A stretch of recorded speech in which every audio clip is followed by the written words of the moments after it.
Good morning, footy fans. A huge weekend coming up, both locally and on the national level. Tonight you see Collingwood take on Geelong in the first preliminary final in the AFL. Collingwood will enter the game as slight favourites. They've been premiership favourites for the last 5 or 6 weeks, but I just think Geelong are going to create a little bit of an upset here. They've got the skill, they've got the experience to get past the Pies, and the Pies have been around the mark for a long time. They haven't won a flag for a very long time, so you just have to wonder whether they can win a flag. I don't think they can this year. I think Geelong will win through to their 4th grand final in a row. St Kilda take on the Western Bulldogs, and while the Doggies would have taken a lot of confidence and heart out of last week's win to the Swans, they go into this game with absolutely nothing to lose, as opposed to the Saints, who have a whole lot to lose.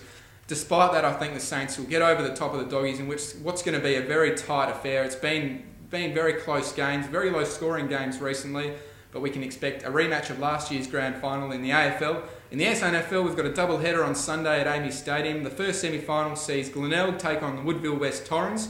Glenelg looked a little bit slow last week against Norwood, but the Eagles just smashed Sturt. Very impressive there. Despite that, I think the Tigers, I can't see them going out in straight sets again. The Tigers to win that game.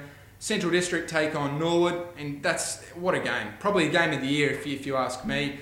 Norwood were super impressive last week against Glenelg. Youthful exuberance, though, I don't think is going to be enough to get past the experience of this Doggies brigade. The Doggies look set to contest yet another grand final and I think win yet another grand final. It's a huge week of footy. Get around it. We'll see you next week.